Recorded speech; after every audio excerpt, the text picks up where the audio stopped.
चलिए शुरू करते हैं क्वेश्चन नंबर 8। क्वेश्चन नंबर 8 में कहता है rank the following compound in order of the increasing basic strength. देखिए सबसे पहली बात तो एमाइड सबसे वीक बेस होता है, तो ये एमाइड को सबसे लास्ट में रख दीजिए। तो 4 सबसे लास्ट में किस में है, तो इन तीनों में है। उसके बाद बच्चों देखिए तीनों का हाइब्रिडाइजेशन देखिए, है ना। बेसिकली ये एरोमेटिक है, ये भी एरोमेटिक है और ये एलिफेटिक एमीन है। तो एलिफेटिक एमीन जो है सबसे ज़्यादा होता है, कारण यहाँ का नाइट्रोजन का हाइब्रिडाइजेशन sp2, यहाँ का sp3 है और यहाँ का sp2 है। तो sp3 वाला जो नाइट्रोजन होगा kb ऑर्डर जो है वो क्या होता है, sp3 वाले का ज़्यादा होता है, फिर sp2 वाले का होता है और फिर sp वाले का होता है। तो उस हिसाब से 2 सबसे आगे होगा और 4 सबसे पीछे होगा। तो 2 सबसे आगे और 4 सबसे पीछे वाला भी 2 ऑप्शन है। अब ये एनिलीन है और इसमें यहाँ पर लगेगा ऑर्थो इफेक्ट। क्या लगेगा, ऑर्थो इफेक्ट। 1 डिग्री एनिलीन के ऑर्थो पोजीशन पर अगर कोई बल्की ग्रुप होता है तो ऑर्थो इफेक्ट लगता है। ऑर्थो के कारण के भी इसका मिनिमम हो जाता है। तो 1 और 3 में 3 का के भी मिनिमम हो जाएगा, तो हम बोलेंगे 1 ग्रेटर देन 3। तो 1 ग्रेटर देन 3, तो इसका करेक्ट आंसर बी हो जाएगा। अब देखिए क्वेश्चन नंबर 9 पर बात करते हैं।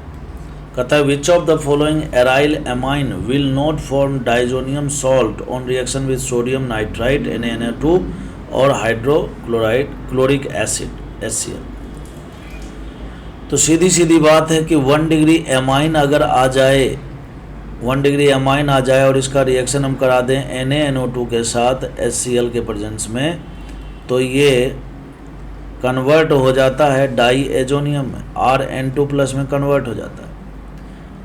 लेकिन अगर ये 1 डिग्री एमाइन के अलावा 2 डिग्री हुआ, 3 डिग्री हुआ, तो फिर ये डाइजो में कन्वर्ट नहीं हो पाएगा। तो इस क्वेश्चन में हमें क्या करना है, पता करना है कि कौन सा 2 डिग्री या 3 डिग्री। जैसे इथाइल एनिलीन है, तो इथाइल एनिलीन है, इसका मतलब CH3 CH2 NH2 है, ये 1 डिग्री एमीन है, तो ये डाइजो में कन्वर्ट होगा।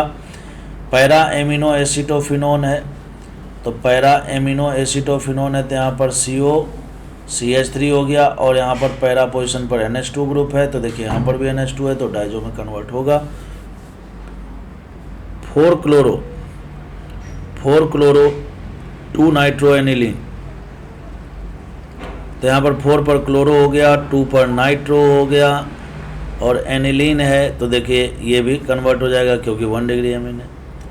बट इसका जो फोर्थ ऑप्शन है, अगर आप इसको गौर से देखेंगे, इसका स्ट्रक्चर बनाएंगे, तो आप पाएंगे कि N इथाइल, जैसे N इथाइल आ जाए इसका मतलब वो 2 डिग्री वाला है, नाइट्रोजन से जुड़ा हुआ एल्काइल ग्रुप 2 डिग्री हो जाता है। और 2 मिथाइल एनिलीन है, देखिए यहाँ पर कहता है 2 मिथाइल एनिलीन है, लेकिन N में भी एक ग्रुप जुड़ा हुआ इथाइल, तो ये इथाइल। तो ये कुल मिलाकर 2 डिग्री का एमीन है, और 2 डिग्री का एमीन होने के कारण, है ना, इसका रिएक्शन जब हम कराएंगे NaNO2 + HCl के साथ, तो ये डाइजोनियम नहीं बना पाएगा। तो करेक्ट आंसर डी होगा। अब हम बात करेंगे क्वेश्चन नंबर 10। कहता identify the product D in the following reaction sequence. देखिए क्वेश्चन को थोड़ा सा डरावना बनाने का कोशिश किया गया है, बट एक्चुअली में है नहीं, इसलिए ज़्यादा परेशान होने की ज़रूरत भी नहीं। चलिए शुरू करते हैं। सबसे पहला नंबर K2Cr2O7H2SO4 के साथ ये एक स्ट्रॉन्ग ऑक्सीडाइजिंग एजेंट है, तो ये क्या करेगा, इस 1 डिग्री एल्कोहल को कार्बोक्सिलिक में कन्वर्ट कर देगा, है ना। किस में कन्वर्ट करेगा, कार्बोक्सिलिक में। तो यहाँ पर इस CH2 में आपको कार्बोक्सिलिक ग्रुप यहाँ पर जोड़ देना है, ये बनेगा A प्रोडक्ट। क्लियर है। SOCl2 क्या करेगा, तो SOCl2 यहाँ से OH को हटा करके Cl जोड़ देगा, तो ये B प्रोडक्ट बन जाएगा, ठीक है ना, B बन जाएगा। तो थोड़ी सी सुविधा के लिए क्या करता हूँ मैं, इसको मैं R ग्रुप बोल देता हूँ, तो इसको लिख देता हूँ मैं RCH2, फिर उसके बाद फिर COCl लिख देता हूँ, ठीक है ना। स्ट्रक्चर बड़े हैं तो उसको थोड़ा सा आसानी से समझने के लिए।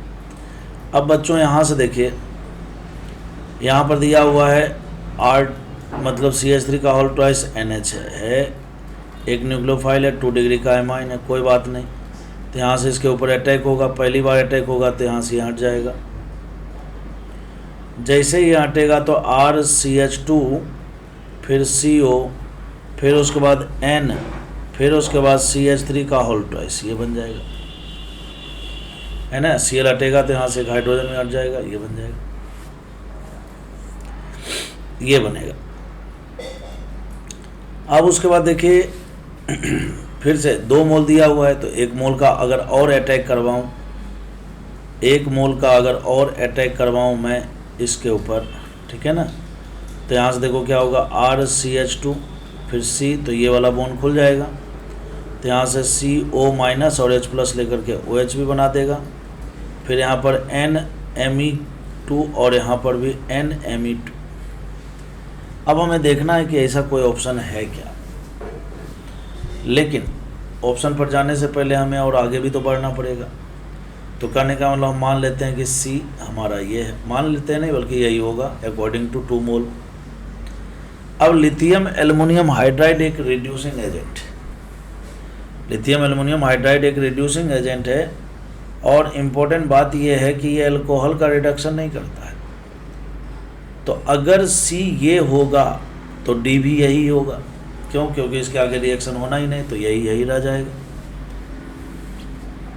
तो अब हमें देखना है कि ऑप्शन में कुछ ऐसा दिया है क्या। तो OH वाला देखो यहाँ पर एक ही ऑप्शन दिया हुआ है ना, और यहाँ पर NCH3 का होल ट्वाइस, जबकि NCH3 का होल ट्वाइस 2 बार आना चाहिए। तो इसका मतलब ये होने की संभावना तो थी, बट चूँकि इसमें NCH3 का होल ट्वाइस 2 बार होना चाहिए, जो कि एक ही बार दिया हुआ है, तो ये गलत हो गया।